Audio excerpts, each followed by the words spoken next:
ఈరోజు ప్రత్యేక హోదా కోరుతూ ఆన్ చేసి ఉంది.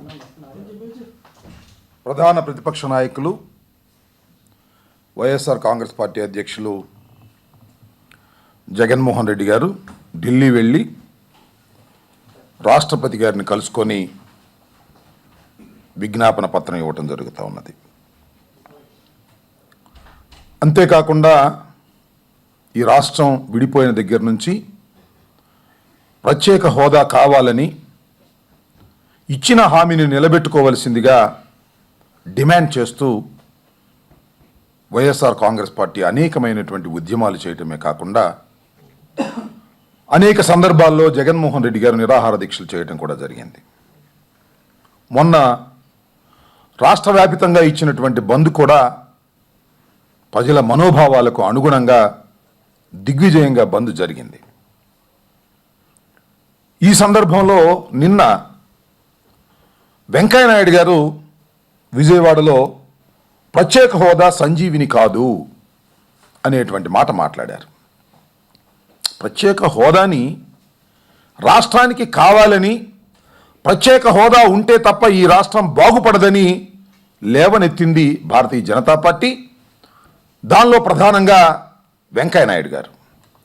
అలాంటి వెంకయ్యనాయుడు గారే తన మాట మారుస్తూ ఉన్నారు. ఇది ప్రత్యేక హోదా సంజీవిని కాదు, దీనివల్ల అంతా అయిపోతుందా అనే మాట లేదా ఈ పాట వెంకయ్యనాయుడు గారిదే కాదు. ఇంతకుముందు సాక్షాత్తు రాష్ట్ర ముఖ్యమంత్రి చంద్రబాబు నాయుడు గారు కూడా ఈ పాట పాడి పాడి పాడి ప్రజలలో తీవ్రమైన వ్యతిరేకత వచ్చిన తర్వాత ప్రధాన ప్రతిపక్ష నాయకులు ఉద్యమ బాటలో ముందుకు సాగిన తర్వాత ఆయన ఆ పాట పాడటం మానేస్తే మరి వెంకయ్యనాయుడు గారు ఆ పాట అందుకున్నారు. బహుశా ఆ పాట ఆయన అందుకున్నారు అనడం కంటే చంద్రబాబు నాయుడు గారు ఆ పాట పాడితే ప్రజలు సహించరు కాబట్టి చంద్రబాబు నాయుడు గారే వెంకయ్యనాయుడు గారితో ఈ పాట పాడిస్తున్నారు అనేటువంటి భావన కలుగుతూ ఉన్నది. నేను ఒకటే అడుగుతా ఉన్నా, కేంద్ర మంత్రి అయినటువంటి బీజేపీ మంత్రి అయినటువంటి వెంకయ్యనాయుడు గారు ఈ మాట మాట్లాడుతుంటే మీ స్టాండ్ ఏమిటో తెలుగుదేశం పార్టీ తప్పనిసరిగా చెప్పవలసినటువంటి అవసరం ఉన్నదని వైఎస్ఆర్ కాంగ్రెస్ పార్టీ డిమాండ్ చేస్తున్నది. అంతేకాదు చంద్రబాబు నాయుడు గారు ఒక విధంగా ఆ రకంగా చేస్తుంటే వెంకయ్యనాయుడు గారు కొన్ని మాటలు నిన్న మాట్లాడారు కొత్తగా. ఆంధ్రప్రదేశ్కి ప్రత్యేక హోదా ఇవ్వడం వల్ల కొంత ప్రయోజనం జరుగుతుందట, కానీ ఆంధ్రప్రదేశ్కి ప్రత్యేక హోదా ఇవ్వడం వల్ల కొన్ని రాష్ట్రాలు వ్యతిరేకిస్తున్నాయి కాబట్టి ఆంధ్రప్రదేశ్కి ప్రత్యేక హోదా ఇవ్వకోకుండా ప్రత్యేక హోదా కన్నా మించినటువంటి సదుపాయాలు కల్పించేటటువంటి పరిస్థితి మేము కల్పిస్తాము అని అంటున్నారు. అదే నేను ఒక్కటే అడుగుతా ఉన్నా, మీరిచ్చినటువంటి వాగ్దానాన్ని నిలబెట్టుకునేటటువంటి చిత్తశుద్ధి మీకు మోడీ గారికి ఉన్నదా లేదా స్పష్టంగా చెప్పండి. అంటే ప్రత్యేక హోదా కన్నా మించింది మేము బాగా చేస్తాము, ఇది చాలా సున్నితమైన అంశము. ఇది సున్నితమైన అంశం ఎలా అవుతుందండి? మీరు వాగ్దానం చేశారు, మేనిఫెస్టోలో పెట్టారు, మేనిఫెస్టోలో పెట్టిన తర్వాత మీరు అధికారంలోకి వచ్చారు, ఇప్పుడు ఇది సున్నితమైన అంశం అవుతుందా? ఎలా సున్నితమైన అంశం అవుతుందో చెప్పండి వెంకయ్యనాయుడు గారు, అనుభవజ్ఞులైనటువంటి వారు మీరు భారతదేశంలో. ఇది సున్నితమైన అంశమే కాదు, తప్పనిసరిగా మీరు చేయవలసినటువంటి అంశాన్ని సున్నితమైన అంశం. నేను రాజకీయం చేయదలుచుకోలేదు, రాజకీయం చేయాల్సిన అవసరం ఉందని ఇచ్చిన హామీ నిలబెట్టుకోవడానికి రాజకీయం చేయాలా? ఇవి తప్పుడు విధానాలతో ప్రజలను మభ్యపెట్టడం కోసం ఒక పిచ్చి ఆర్గ్యుమెంట్ను తీసుకొచ్చి ప్రత్యేక హోదా కన్నా మించింది మేము ఇస్తాము, అవసరం లేదు, ప్రత్యేక హోదా మాకు ఇవ్వండి, ప్రత్యేక హోదా 100కి 100 పాళ్ళు విడిపోయినటువంటి ఈ రాష్ట్రానికి సంజీవిని. అందువల్లనే చంద్రబాబు నాయుడు గారి మౌత్కి ప్లాస్టర్ వేసుకున్నారు ఈ మధ్యన. మీరు కూడా ప్లాస్టర్ వేసుకోవలసినటువంటి పరిస్థితిని 13 జిల్లాల ఆంధ్ర రాష్ట్ర ప్రజలు తీసుకొచ్చేదాకా తెచ్చుకోకండి. ప్రత్యేక హోదాని ప్రకటించండి తప్ప ప్రత్యేక హోదా లాంటిదే ఇస్తాము, ప్రత్యేక హోదా కన్నా గొప్పగా ఇస్తాము, ఈ సమస్యను పరిష్కరిస్తాము, ఇలాంటి మాటలు చెప్పి, ఇలాంటి ఆర్గ్యుమెంట్ చెప్పి ఆంధ్ర రాష్ట్ర ప్రజలని మోసం చేయడానికి ప్రయత్నం చేస్తే ఆంధ్ర రాష్ట్ర ప్రజలు సహించడానికి సిద్ధంగా లేరనేటువంటి అంశాన్ని దయచేసి వెంకయ్యనాయుడు గారు, భారతీయ జనతా పార్టీ గమనించాలని ఈ సందర్భంగా వైఎస్ఆర్ కాంగ్రెస్ పార్టీ కోరుకుంటుంది. ఇక రెండో అంశం ఏమిటంటే, ఈరోజే మా పార్టీ ప్రతినిధి బృందం కూడా విజయవాడ వెళ్ళి ఎక్కడైతే మహాత్మా గాంధీ గారి విగ్రహాన్ని కూల్చి కాలువలో పడవేశారో ఆ ప్రాంతానికి వెళ్ళి అక్కడ సందర్శించి మా నాయకులు అక్కడ మాట్లాడి రావడానికి వాళ్ళ ఒక ప్రతినిధి బృందం కూడా వెళ్ళింది. ఇంకొక అంశం ఏమిటంటే, రేపు భారత స్వాతంత్ర పోరాటంలో అతి కీలకమైనటువంటి రోజు. 1942లో ముంబైలో క్విట్ ఇండియా తీర్మానం చేసి మహాత్మా గాంధీ గారు ఒక స్లోగన్ ఇచ్చారు. భారతదేశానికి స్వాతంత్రాన్ని తెచ్చుకోవలసినటువంటి బాధ్యత ప్రతి పౌరుడి మీద ఉన్నది. మన భవిష్యత్తుని మనమే నిర్ణయించుకోవలసినటువంటి సమయం ఆసన్నమైంది. క్విట్ ఇండియా, విదేశస్తులు భారతదేశాన్ని వదిలిపెట్టి వెళ్లేంత వరకు పోరాటం చేయవలసినటువంటి అవసరం ఉన్నది అని నినదించినటువంటి రోజు. ఎందుకు ఈ విషయాన్ని చెప్తున్నానంటే, భారతదేశానికి స్వాతంత్రాన్ని సమపార్జించటంలో మహాత్మా గాంధీ గారు చేసినటువంటి త్యాగం కానీ ఆయన విధానం కానీ భారతదేశంలో మాత్రమే కాదు, ప్రపంచ దేశాలలోనే పేరు ప్రఖ్యాతులు గాంచినటువంటి విధానం. ఒక చెంప కొడితే మరొక చెంప చూపించమన్నారు. అహింసాయుతంగా, శాంతియుతంగా పోరాటం చేయాలనేటువంటి ఒక నూతన అధ్యాయాన్ని తెరిచినటువంటి మహానుభావుడు మహాత్మా గాంధీ. మహాత్మా గాంధీ గారిని ఆ తరువాత ప్రపంచ దేశాలు గుర్తించాయి.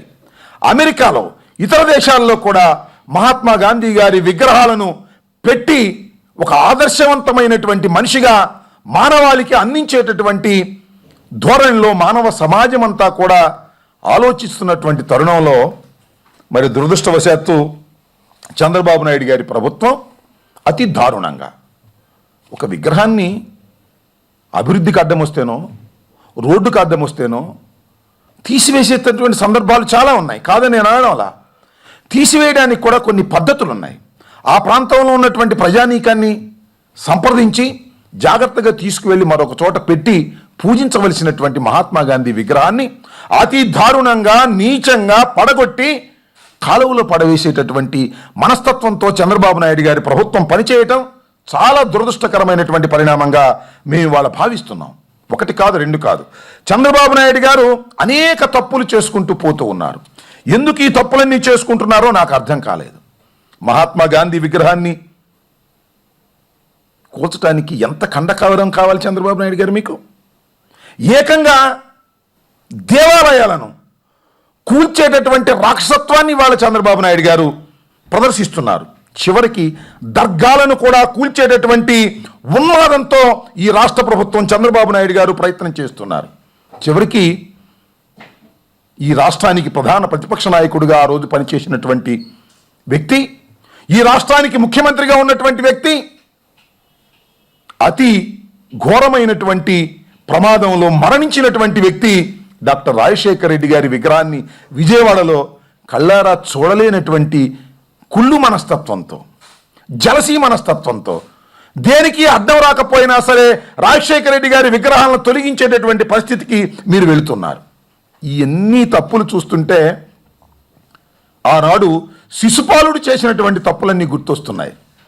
శిశుపాలుడు చేస్తున్నటువంటి తప్పులన్నీ కూడా శ్రీకృష్ణ పరమాత్ముడు ఒకటిగా లెక్కించి 100 దాటిన తరువాత శిశుపాలుడి శిరచ్ఛేదం చేసినటువంటి సంగతి మనం అందరం చూస్తున్నాం పురాణాల్లో.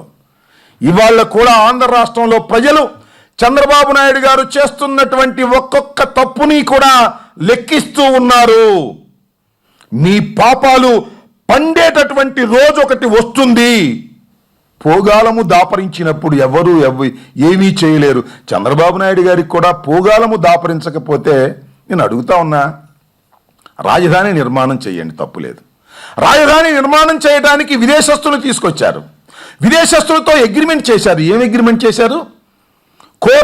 కోర్ క్యాపిటల్కు ఉన్నటువంటి పరిసర ప్రాంతాలలో దేవాలయాలు ఉండకూడదు, మసీదులు ఉండకూడదు, శ్మశానాలు ఉండకూడదు, ఏమీ లేకోకుండా ఖాళీ చేసి వెళ్ళాలనేటువంటి ఒకే ఒక్క అగ్రిమెంట్ వల్ల ఇవాళ దేవాలయాలు ఎన్నో వేల సంవత్సరాల నుంచి ఉన్నటువంటి దేవాలయాలు కూల్చేటటువంటి అతి దారుణమైనటువంటి పరిస్థితికి వాళ్ళ మీరు తీసుకొస్తున్నారంటే ఏం జరుగుతుంది ఈ రాష్ట్రంలో?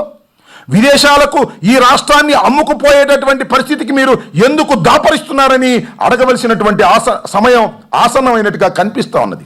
ఇవాళ విదేశ మోదులో పడి చంద్రబాబు నాయుడు గారు మహాత్మా గాంధీ విగ్రహాన్ని తొలగించారు అంటే అంతకన్నా దారుణమైనటువంటి అంశం ఏమైనా ఉన్నదా? చివరికి చంద్రబాబు నాయుడు గారు ఏ విగ్రహాలు పెట్టాలనుకుంటున్నారు అక్కడ? మహాత్మా గాంధీవి, రాజశేఖర రెడ్డి గారివి దేవాలయాలు అన్నీ కూల్చి విదేశస్తుల విగ్రహాలు ఏమైనా రాజధాని నడిబొడ్డులో పెట్టాలనేటువంటి ఒక దుర్బుద్ధితో మీరు వ్యవహరిస్తున్నారా? ఆ రోజున మహాత్మా గాంధీ ఏ విధంగా క్విట్ ఇండియా అని ఇతర దేశస్తుల్ని బయటకు పంపేటటువంటి ప్రయత్నం చేశారో, ఇవాళ విదేశస్తుల తొత్తులైనటువంటి మిమ్మల్ని కూడా క్విట్ ఆంధ్రప్రదేశ్ అనేటటువంటి పరిస్థితి తెచ్చుకోవద్దని మనం చేస్తున్నాం. స్వదేశీ దొంగలారా, క్విట్ ఆంధ్రప్రదేశ్ చంద్రబాబు నాయుడు గారు అని అనవలసినటువంటి పరిస్థితి వాళ్ళ రాష్ట్రంలో పరిస్థితులు అలా కనిపిస్తూ ఉన్నాయి. చంద్రబాబు నాయుడు గారు ఇవాళ జరుగుతున్నటువంటి తీరు చూస్తుంటే ఎంత దౌర్భాగ్యంగా ఉన్నది అంటే, నిజంగా 6 కోట్ల ప్రజలకి విదేశీ రాజధాని, విదేశాలకు పాదాక్రాంతం చేస్తున్నటువంటి వ్యక్తి 6 కోట్ల ప్రజలకు ముఖ్యమంత్రి. మహాత్మా గాంధీని అతి దారుణంగా విగ్రహాన్ని కూల్చినటువంటి వ్యక్తి 6 కోట్ల ప్రజలకు ముఖ్యమంత్రి. దేవాలయాలు విచక్షణంగా కూల్చివేసినటువంటి వ్యక్తి 6 కోట్ల ప్రజలకు ముఖ్యమంత్రి. దర్గాలు కూల్చినటువంటి వ్యక్తి, 10 లక్షల ఎకరాలు రైతుల యొక్క పొలాలు లాక్కొని విదేశాలకు ధారాదత్తం చేస్తున్నటువంటి వ్యక్తి 6 కోట్ల ప్రజలకు ముఖ్యమంత్రి. చిచ్చి అనేటటువంటి దశకు ఇవాళ వెళుతున్నది ఈ రాష్ట్రం. ఈ రాష్ట్రంలో జరుగుతున్నటువంటి పరిస్థితులు చూస్తుంటే మీరందరూ స్వదేశ దొంగలు. తెలుగుదేశం వారు క్విట్ ఆంధ్రప్రదేశ్ అని ప్రజలు నినదించేటటువంటి పరిస్థితి వాళ్ళ రాష్ట్రంలో వ్యాపించింది. పల్లె పల్లెలోనూ గడప గడపలోనూ కూడా క్విట్ ఆంధ్రప్రదేశ్ దొంగలారా, మీరందరూ కూడా ఈ రాష్ట్రాన్ని సర్వనాశనం చేస్తున్నారు. క్విట్ ఆంధ్రప్రదేశ్ అనేటువంటి పరిస్థితికి ఇవాళ పరిస్థితులు తీసుకొస్తున్నారు చంద్రబాబు నాయుడు గారు. ఇది సరైనటువంటి విధానం కాదు. తక్షణమే మీరు చేసినటువంటి తప్పులు సరిదిద్దుకోకపోయినట్లయితే శిశుపాలుడి కంఠం ఏ విధంగా శ్రీకృష్ణుడు చక్రంతో పగిలిపోయి కింద పడిందో అదే విధంగా మీ తలలు కూడా పడి కింద పడతాయనే విషయాన్ని దయచేసి మర్చిపోవద్దని ఈ సందర్భంగా మేము హెచ్చరించదలుచుకున్నాం. తక్షణమే మీ తప్పులను మీరు సరిచేసుకోవలసినటువంటి సమయం ఆసన్నమైంది. కాబట్టి జాగ్రత్తగా వ్యవహరించవలసిందిగా వైఎస్ఆర్ కాంగ్రెస్ పార్టీ కోరుతూ ఉన్నది. అదే ఆల్రెడీ రీస్టోర్ చేసినట్టుగా మరి పత్రికల్లో చూసాం. ఎంతవరకు నిజమో మరి చేస్తామని చెప్పారు. చేస్తామని చెప్పడం కాదు నేనేది. అసలు గాంధీ మహాత్ముని విగ్రహాన్ని తొలగించవలసినటువంటి అవసరం ఏమొచ్చింది? దానికి పశ్చాత్తాపాన్ని ప్రదర్శించుకోకుండా ఎందుకు మీరు ఈ విధంగా చేస్తున్నారు? వైఎస్ఆర్ కాంగ్రెస్ పార్టీ ఒత్తిడి మేరకు మాత్రమే తిరిగి మళ్ళా మహాత్మా గాంధీ విగ్రహాన్ని పెట్టాలని ఆలోచన మీలో కలిగింది. అసలు ఎందుకు తొలగించారంటున్నా? తొలగించవలసిన పరిస్థితి ఏమొచ్చిందంటున్నా? తొలగించాల్సిన పరిస్థితి వస్తే ఈ విధంగా తొలగిస్తారా అంటున్నా? మహాత్మా గాంధీ అంటేనే లెక్కలేని ఒక గాడ్సే ప్రభుత్వం ఇక్కడ కొనసాగుతున్నది. ఇవాళ మహాత్మా గాంధీని ఆ రోజున అతి దారుణంగా చంపేసినటువంటి గాడ్సేకి ఇవాళ చంద్రబాబు నాయుడు గారికి ఏమి తేడా ఉందంటున్నా? దేవాలయాలు కూల్చేసిన గాడ్సే చంద్రబాబు, మహాత్మా గాంధీని కూల్చేసినటువంటి గాడ్సే చంద్రబాబు, విదేశస్తులకు భూములన్నీ అమ్మేసినటువంటి వ్యక్తి గాడ్సే చంద్రబాబు. గాడ్సేకి చంద్రబాబు నాయుడు గారికి ఏమీ తేడా లేదు. నరహంతకుడైనటువంటి గాడ్సే ఏ విధంగా ఆ రోజున ప్రవర్తించాడో ఇవాళ చంద్రబాబు నాయుడు గారు కూడా అధికార మదంతో గాడ్సేలాగా ప్రవర్తిస్తున్నాడు. ఇది సరైనటువంటి విధానం కాదు.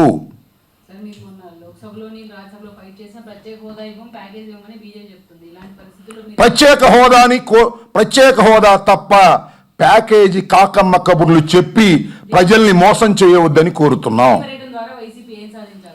ఢిల్లీ పర్యటన ద్వారా వైఎస్ఆర్ కాంగ్రెస్ పార్టీ సాధించాలనుకుంటున్నది ఒక్కటే, ప్రత్యేక హోదా.